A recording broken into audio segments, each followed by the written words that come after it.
আমরা যদি মঞ্চটা দেখি, অর্জুন সিংকে আমরা দেখতে পাচ্ছি তিনি একজন সম্ভাব্য প্রার্থী হতে পারেন, কিন্তু তিনি ব্যারাকপুরে প্রার্থী হবেন কিনা সেটা নিয়ে জল্পনা রয়েছে।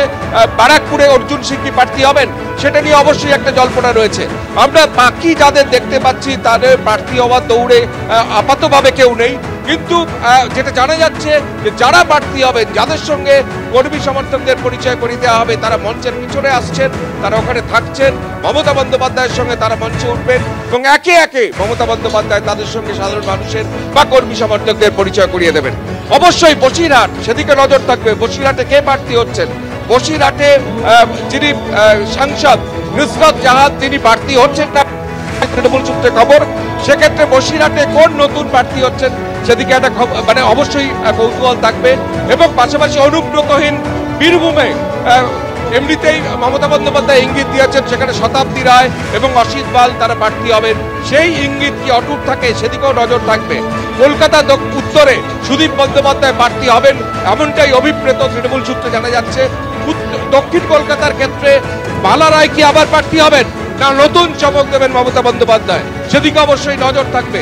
ইতিমধ্যে জানা যাচ্ছে যে দেশের একজন প্রাক্তন ক্রিকেটার তৃণমূলের প্রার্থী হতে চলেছেন এবং দেশের একজন প্রাক্তন ক্রিকেটার স্ত্রী তিনিও তৃণমূলের প্রার্থী হওয়ার প্রস্তাব তার কাছে দেওয়া হয়েছে। সেক্ষেত্রে দক্ষিণ কলকাতায় কি তাকে প্রার্থী করা হবে সেদিকেও নজর থাকবে।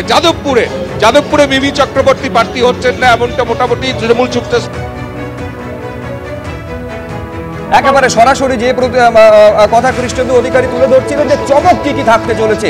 পাশাপাশি নিঃসন্দেহে নজর থাকবে যে সৌগত রায় তিনি কি প্রার্থী হবেন, তার কারণ কয়েকদিন আগেই সৌগত রায় অনিশ্চয়তার কথা বলেছিলেন তিনি প্রার্থী হবেন কিনা, তাকে দল টিকিট দেবে কিনা, দিলেও তিনি জিততে পারবেন কিনা সেই অনিশ্চয়তার কথা তিনি বলেছিলেন। ফলত এই 42টা আসনে নতুন মুখ কে থাকছে, পুরনো মুখের প্রতি মমতা বন্দ্যোপাধ্যায় একেবারে সৌগত রায়ের নাম করে নেতাজি ইন্ডোর স্টেডিয়ামে তৃণমূলের কর্মসূচি থেকে বার্তা দিয়েছিলেন। ফলত প্রবীণ এবং নবীনের মধ্যে যে দ্বন্দ্বের কথা বারে বারে জল্পনা হিসেবে উঠে এসেছে, আজকে প্রার্থী তালিকার মধ্য দিয়ে সেই জল্পনার অবসান কি ঘটাবেন মমতা বন্দ্যোপাধ্যায়? একাধিক প্রশ্নের উত্তর আজকে ব্রিগেডের এই তৃণমূলের জনগর্জন সভা থেকে মানুষ পেতে চলেছে। একদমই শুভ্র, এই সমস্ত প্রশ্নের উত্তরের জন্য আর মাত্র কিছুক্ষণের অপেক্ষা আমাদের করতেই হবে। একদিকে 42টি আসনে এই প্রার্থী তালিকা ঘোষণা করবেন তৃণমূল নেত্রী, অন্যদিকে লোকসভা ভোটের আগে ময়দানে নামার জন্য কি রোডম্যাপ দেন তৃণমূল নেত্রী সেই বার্তা শোনার জন্য ইতিমধ্যেই শহরের বিভিন্ন জায়গা থেকে ছোট ছোট মিছিল করে ব্রিগেডমুখী হয়েছেন তৃণমূলের কর্মী সমর্থকরা। বিভিন্ন জায়গা থেকে আমাদের প্রতিনিধিরা রয়েছেন। হাওড়া স্টেশনে সরাসরি চলে যাব। ঝিলম করঞ্জয় আমাদের সঙ্গে রয়েছেন। হাওড়া ঝিলম, যে ছবি আমরা দেখেছি দফায় দফায় এক একটা করে ট্রেন এসে পৌঁছেছে এবং কাতারে কাতারে মানুষ ব্রিগেডমুখী হয়েছে, এই মুহূর্তে কি ছবি? একদমই কাতারে কাতারে মানুষ, এটাই বলতে পারবো। আমার সহকর্মী সঞ্জয়কে দেখাতে বলবো হাওড়া স্টেশন থেকে সামনে যে দেখতে পাচ্ছ এই দৃশ্য, এই একই দৃশ্য আমরা গত 2 ঘন্টা ধরে দেখতে পাচ্ছি।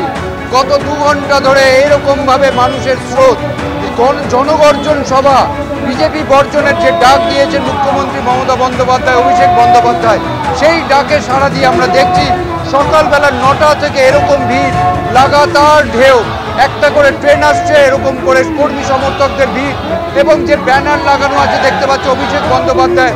প্রথম দিকে তারা যাচ্ছিলেন ফেরির দিকে, ফেরিঘাট এখন বন্ধ আছে জোয়ারের জন্য, সেটা ঘোষণা করা হচ্ছে, তাদেরকে স্টেশনে যেতে বলা হচ্ছে। বা একই সঙ্গে তোমাকে জানিয়ে রাখবো এখানে যে অভ্যর্থনা মঞ্চ, সেই অভ্যর্থনা মঞ্চে উপস্থিত আছেন বিভিন্ন বিধায়ক এবং এমএলএরা। আমরা কথা বলবো তপন দাশগুপ্তর সঙ্গে। কি দেখছেন, উৎসাহ কেমন লাগছে? ব্যাপক উৎসাহ। আমি সকাল 7:30 থেকে আমি দিল্লি রোডে ছিলাম, তারপরে আমি এখানে এসেছি। কাতারে কাতারে লোক, হুগলির ম্যাক্সিমাম লোক এদিকে হুগলি বর্ধমান আসছে।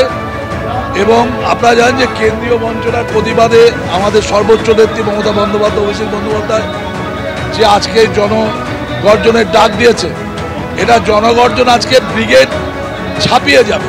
আর সন্দেশখালীর ঘটনার কোনো প্রভাব পড়েছে বলে মনে হয়? প্রভাব নেই, কোনো প্রভাব নেই। এসব মিথ্যাচার বাংলার মানুষ বিশ্বাস করে না। এবং এই আজকের প্রোগ্রামটা অত্যন্ত গুরুত্বপূর্ণ প্রোগ্রাম এবং ব্যাপক ভিড় হচ্ছে, মানুষ কাতারে কাতারে আসছে, মানুষ ব্যাপক সাড়া দিচ্ছে এবং তিনি যেমন ভাবে বলছেন ঠিক সেই দৃশ্য আমরা সামনে দেখছি। আমার সহকর্মী সঞ্জয়কে দেখাতে বলবো দৃশ্য, এই যে জনসমুদ্র প্লাবনের মতো বিষয়, সবার সময় শুরু হয়ে যাবার আর কিছুক্ষণ পরেই, কিন্তু যত সময় এগিয়ে আসছে আমরা দেখতে পাচ্ছি কর্মী সমর্থকদের স্রোত যেন বাড়ছে।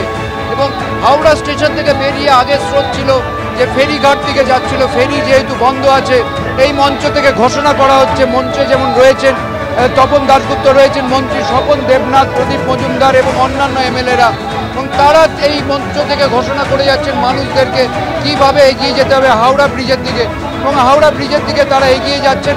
এবং আমরা দেখতে পাচ্ছি কি পরিমাণ মানুষের ভিড় এখানে, প্রত্যেকে এই অভ্যর্থনা মঞ্চের দিকে এগিয়ে আসছেন এবং তারা জানার চেষ্টা করছেন, বোঝার চেষ্টা করছেন যে কি পরিস্থিতি।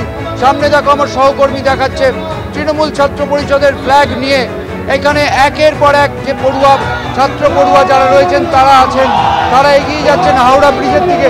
তারা প্রত্যেকে কথা বলছেন এবং তাদের বক্তব্য যে এই যে উৎসাহ, এই উৎসাহ থেকেই বোঝা যাচ্ছে যে সভা অত্যন্ত সাফল্যমণ্ডিত হবে এবং তারা উচ্ছ্বসিত। তাদের বক্তব্য যে কোনোভাবেই সন্দেশখালির কোনো প্রভাব পড়েনি এবং সেই দাবির সমর্থনে তারা এই ভিড়কে উদাহরণ হিসেবে দেখাচ্ছেন।